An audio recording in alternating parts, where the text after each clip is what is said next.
Bismillahirrahmanirrahim. Assalamualaikum warahmatullahi wabarakatuh. Nah, kita ketemu lagi di pertemuan kedua. Ini adalah mata kuliah fisika dasar.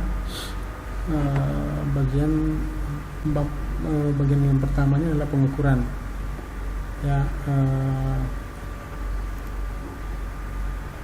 kita semua sudah tahu bahwa sebuah mobil pasti bergerak lebih cepat daripada kuda, ya. Tetapi seberapa cepat, berapa kali lebih cepat, kita tidak tahu. Untuk itu,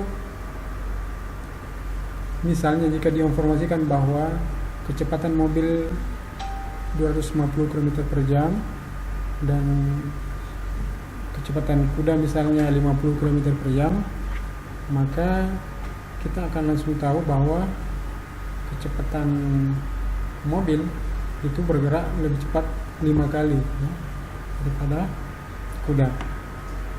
Inilah pentingnya besaran, dan besaran fisika adalah sifat benda atau gejala alam yang dapat diukur, misalnya panjang, massa, lama atau waktu, kemudian suhu udara, kekerasan benda, kecepatan mobil, tingkat terang cahaya, dan massa jenis.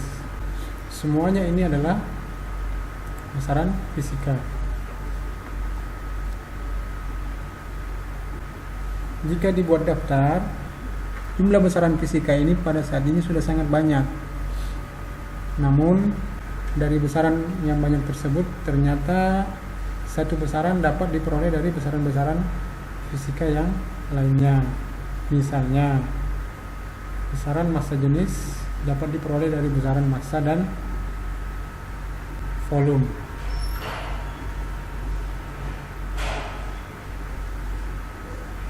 Karena massa jenis adalah hasil bagi dari antara massa dengan volume, maka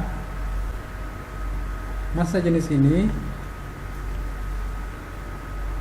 disebut sebagai besaran turunan. Sementara kelompok besaran yang mendasar ini yang disebut sebagai besaran pokok. Dalam fisika ada 7 besaran pokok, yaitu panjang, kemudian besaran massa, besaran waktu, besaran arus listrik, besaran suhu, intensitas cahaya, dan jumlah zat. Ketika kaidah ilmiah belum dibangun, kita sebenarnya telah melakukan pengukuran. Namun, satuan pengukuran yang digunakan umumnya tidak baku. Misalnya, menggunakan satuan jengkal, hasta, depa, dan lain sebagainya. Yang mana, seperti yang kita ketahui, panjang satuan itu berbeda-beda untuk setiap orang.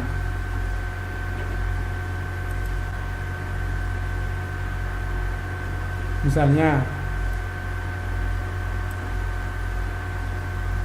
untuk meja yang sama, mungkin kita akan mendapatkan 10 jengkal, sementara teman yang lain akan mendapatkan 8 jengkal, dan teman yang lebih kecil jengkalnya mungkin akan mendapatkan 12 jengkal. Untuk itulah dibuat sebuah satuan baku. Jadi satuan baku di sini didefinisikan sebagai satuan yang diterima secara umum dan nilainya diketahui dengan pasti. satuan-satuan ini untuk kemudian diseragamkan secara internasional dan disebut sebagai satuan sistem internasional. Baik, ini satuan sistem internasional dari 7 besaran pokok. Besaran pokok panjang, satuan internasionalnya adalah meter, singkatannya M. Massa, satuannya kilogram, singkatan kg. Besaran waktu, satuannya adalah second, singkatannya S. Second ini adalah detik. Kuat arus listrik, satuannya ampere, disingkat A. Suhu, satuannya Kelvin, singkatannya K. Di sini digunakan huruf K besar ya. Intensitas cahaya, satuannya kandela, singkatannya CD. Sementara untuk jumlah zat, satuannya mol, disingkat mol. Baik, selain dari satuan-satuan itu, ada awalan satuan yang mana berfungsi untuk menyingkat. Sebagai alternatif penggunaan bilangan pangkat 10 ya, misalnya dimulai dari tanpa awalan, bentuk pangkatnya adalah dikali 1 ya. Kemudian kilo disingkat K kecil, bentuk pangkatnya 10 pangkat 3 ya, seperti yang nampak dalam tabel ini. Jadi kalau misalnya nanti dikatakan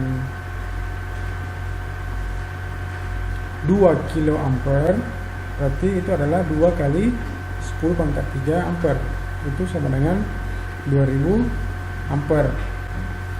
Nah, misalnya yang sering kita gunakan juga adalah milimeter ya. Jadi pada saat kita katakan 1 mm itu adalah 10 pangkat min 3 meter atau 1/1000 meter.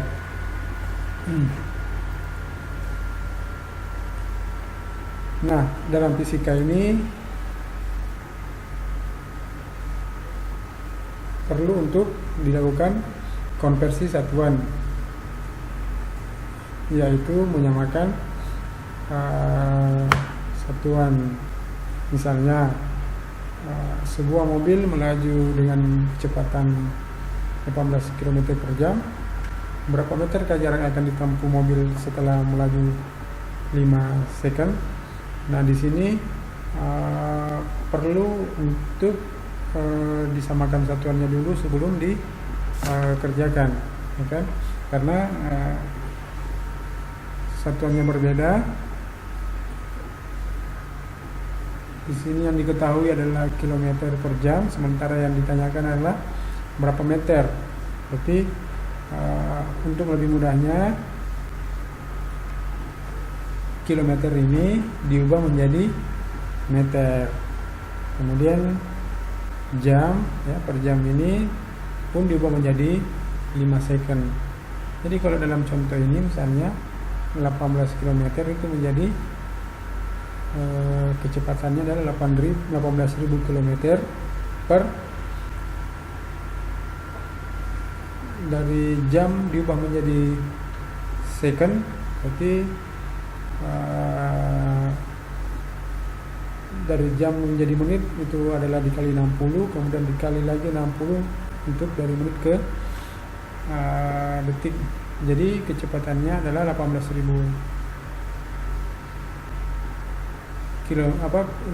meter per 3.600 second.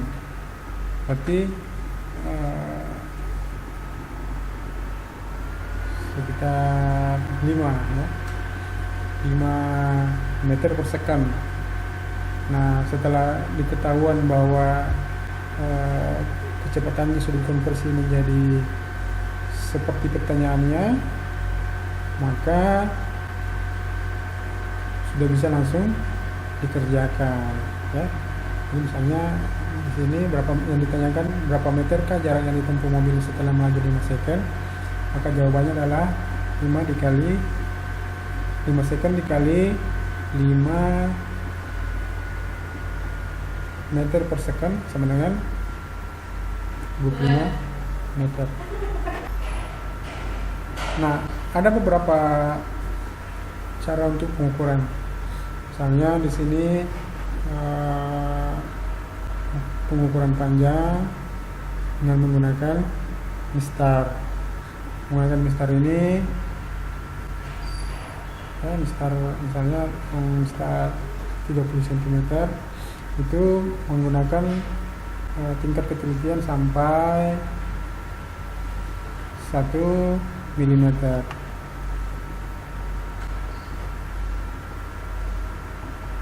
Untuk ketelitian yang lebih tinggi lagi, kita biasa menggunakan jangka sorong. Jangka sorong dengan ketelitian 0,02 mm. Di sini ada 3 fungsi yang bisa digunakan dalam jangka sorong. Di bagian pertama ini, bagian A, itu untuk mengukur panjang sisi luar, ya, misalnya mengukur ketebalan meja. Kemudian yang kedua ini, yang B, itu mengukur panjang sisi dalam, misalnya mengukur diameter dalam dari sebuah pipa, ataupun mengukur sisi dalam, diameter dalam dari sebuah botol. Nah, yang ketiga ini untuk mengukur kedalamannya. Berikut contoh penggunaan jangka sorong.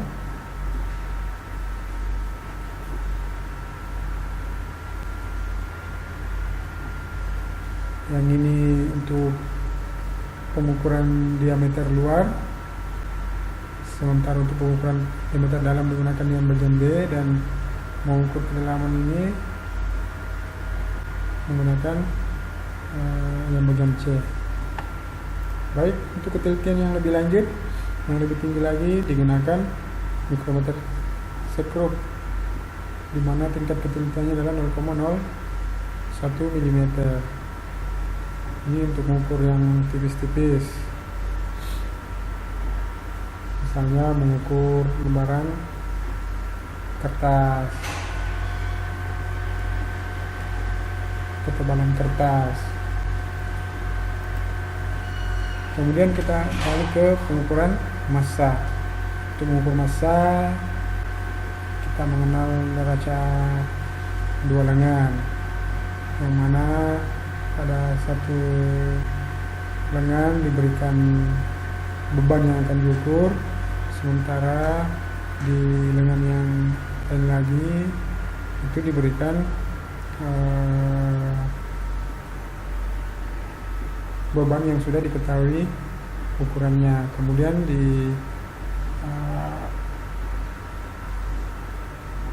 buat hingga menjadi seimbang.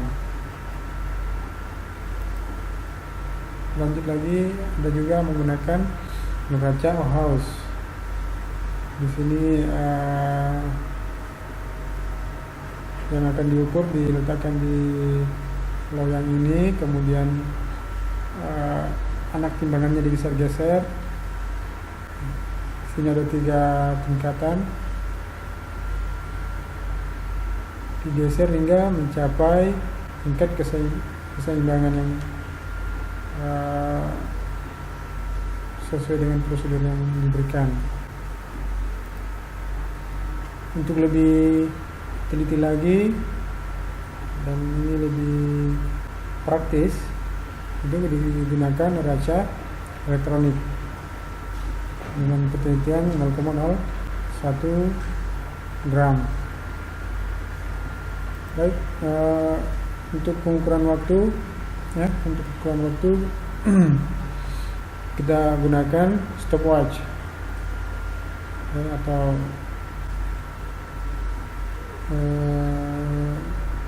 untuk jam biasa digunakan jam, tapi pengukuran ketelitiannya lebih kurang, ya. Untuk yang lebih tepatnya menggunakan stopwatch.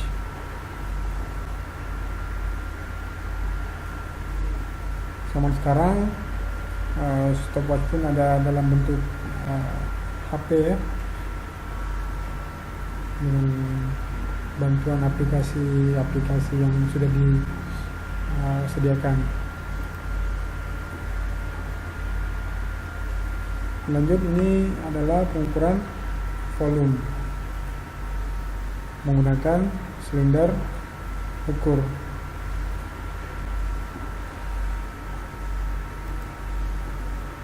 Untuk ketelitian yang lebih tinggi itu digunakan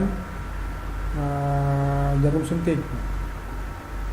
Jadi jika misalnya ini ketelitiannya sampai 0,1 ml. Ini makin kecil jarum suntiknya, itu artinya semakin teliti, ya. Semakin kecil diameter jarum suntiknya, itu semakin teliti. Kemudian mengukur volume benda padat, di sini juga bisa dilakukan dengan dua cara. Yang pertama, masukkan air, ya. Yang pertama ini masukkan air sebatas yang di sini diberikan sampai 30 ml. Kemudian dicatat, ya, batas awal permukaan air. Kemudian masukkan benda padat yang akan kita ukur, ya, misalnya dalam hal ini batu, ya. Kemudian setelah dimasukkan batu, benda yang akan diukur ini, dia akan ketahuan bahwa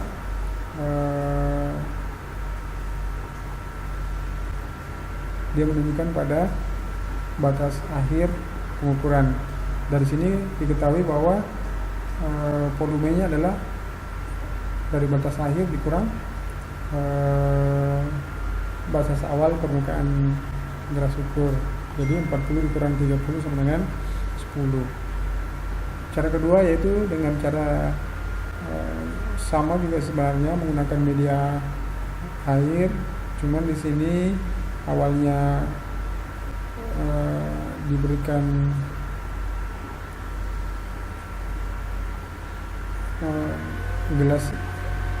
gelasnya diisi dengan air, ya, di sini ada corongnya, ya, dipenuhkan sampai tumpah, ya. Kemudian setelah itu masukkan simpan gelas ukurnya di mulut yang satu ini, mulut gelas ukur yang satu, kemudian dimasukkan batunya. Nah, volume air diketahui dengan cara mengukur air yang tumpah dari setelah di batu ini dimasukkan ke dalam gelas ukur.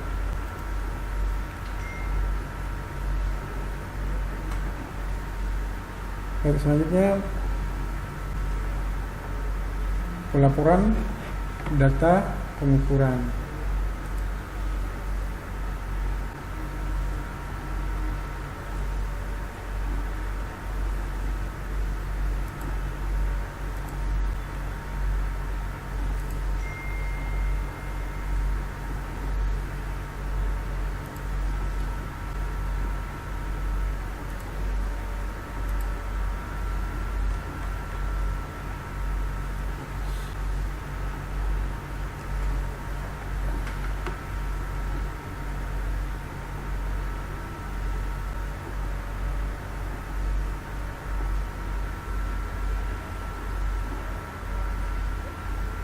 seperti yang kita ketahui bahwa nilai yang kita dapatkan dari hasil pengukuran, ya, nilai yang kita dapatkan dari hasil pengukuran itu tidak akan pernah persis sama dengan yang seharusnya, ya. Ada berbagai ketidakpastian, misalnya dari faktor alatnya mungkin, kemudian dari faktor manusianya sendiri. Oleh karena itu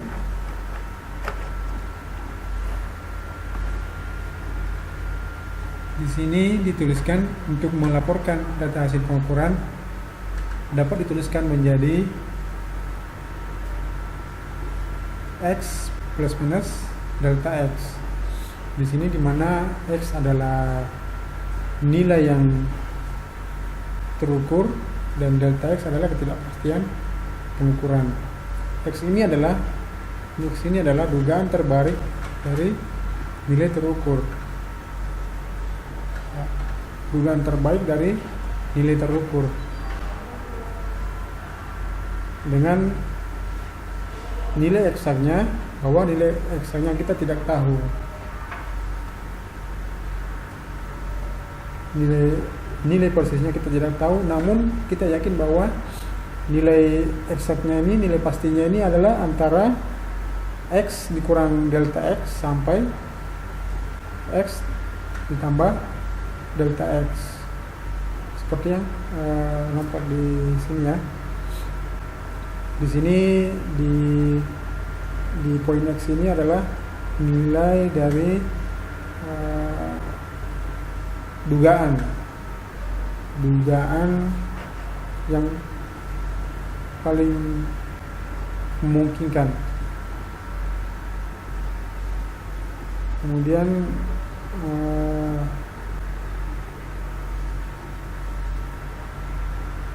nilai sebenarnya adalah antara range seperti ini. Inilah nilai yang sebenarnya. Jadi kita tidak bisa memastikan bahwa nilainya adalah X, cuman diberikan plus minus delta X.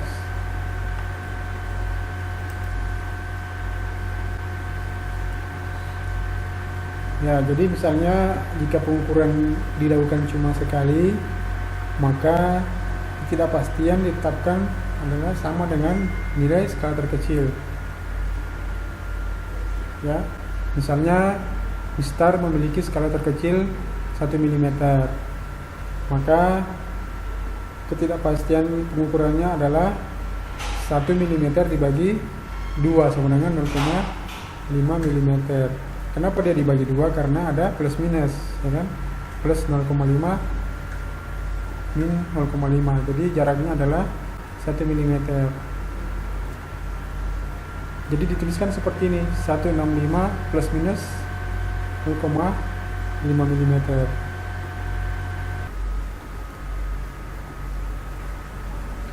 Ketika kita ingin mengetahui volume balok, maka kita sering mengukur panjang, lebar, dan tinggi ini. Kemudian volume balok diketahui dari mengalikan 3 besaran tersebut. Hal yang harus kita ketahui bahwa masing-masing besaran tersebut itu sudah membawa ketidakpastian, ya kan? Panjangnya ada ketidakpastian, lebarnya ada ketidakpastian, dan tinggi pun ada ketidakpastian. Akibatnya ketidakpastian tersebut merambat ke nilai volume yang diperoleh. Untuk itu, maka jika suatu besaran diperoleh dari hasil operasi besaran lain, maka kita dapat menuliskan besaran tersebut sebagai fungsi-fungsi besaran-besaran penyusunnya. Seperti misalnya F sama Fx YZ, ya. F ini adalah besaran baru yang akan dilaporkan hasilnya, dan X, Y, Z adalah besaran-besaran penyusun dari F. Ya, misalnya jika delta X, delta Y, dan delta Z adalah ketidakpastian dari X, Y, Z, serta delta F adalah ketidakpastian dari F, maka ketidakpastian F dapat dituliskan sebagai turunan parsial F terhadap X ditambah turunan parsial F terhadap Y dan ditambah turunan parsial F terhadap Z. Ini untuk penghitungan yang mempunyai 3 besaran. Jika yang digunakan adalah 2 besaran, ya, misalnya kalau ini kan panjang kali lebar kali tinggi, ya, berarti 3 besaran. Kalau misalnya yang digunakan 2 besaran, misalnya massa jenis seperti yang kita ketahui adalah massa per volume, maka yang digunakan adalah cuma 2 juga.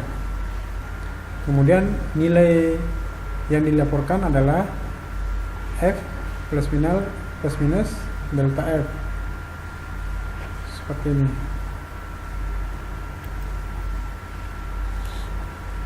Itu untuk pengukuran satu kali. Untuk pengukuran yang dilakukan secara berulang, misalnya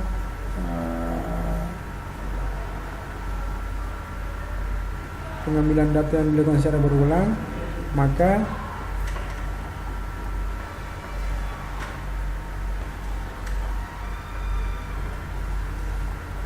diambil nilai rata-rata, ya, diambil nilai rata-rata dari semua pengukuran ini, ya, dimana X sama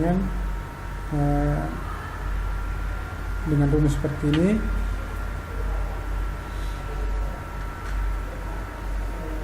Adalah sigma XI, di mana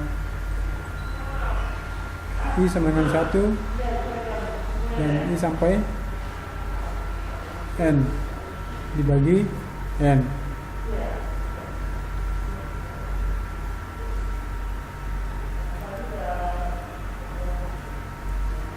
Untuk ketidakpastian menggunakan untuk pengukuran berulang, kita menggunakan variansi, yaitu penyembelahan dari kuadrat selisih nilai hasil pengukuran dan rata-rata hasil pengukuran, kemudian dibagi dengan jumlah berapa kali pengukuran dilakukan, ya.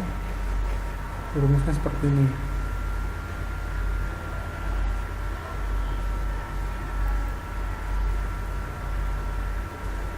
Baik, perhatikan grafik ini. Pada saat misalnya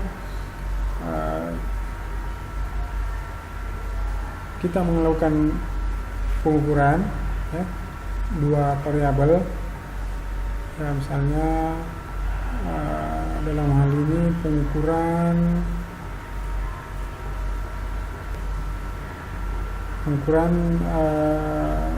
kecepatan, ya, jarak per, misalnya Y ini adalah jarak yang ditempuh dan X ini adalah lama atau waktu tempuh. Nah, kadang ya, misalnya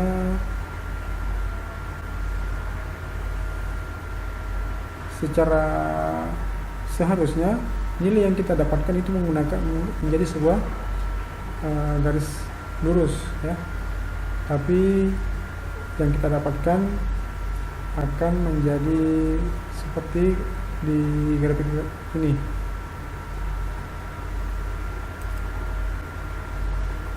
Jadi tampak bahwa Y ini berubah secara linear terhadap X.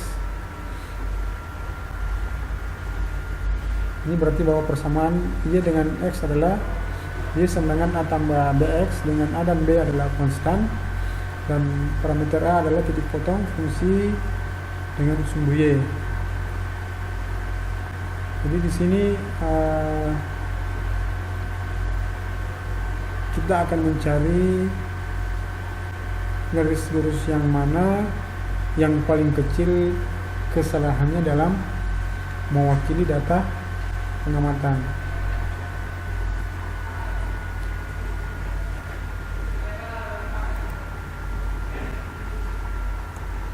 Nah, untuk mendapatkan nilai A dan B itu dapat digunakan cari dengan menggunakan rumus seperti berikut ini.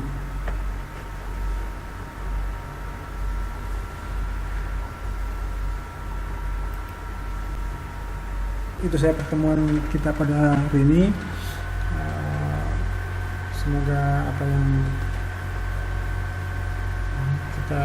ilmu yang kita dapatkan bisa bermanfaat. Terima kasih. Assalamualaikum warahmatullahi wabarakatuh.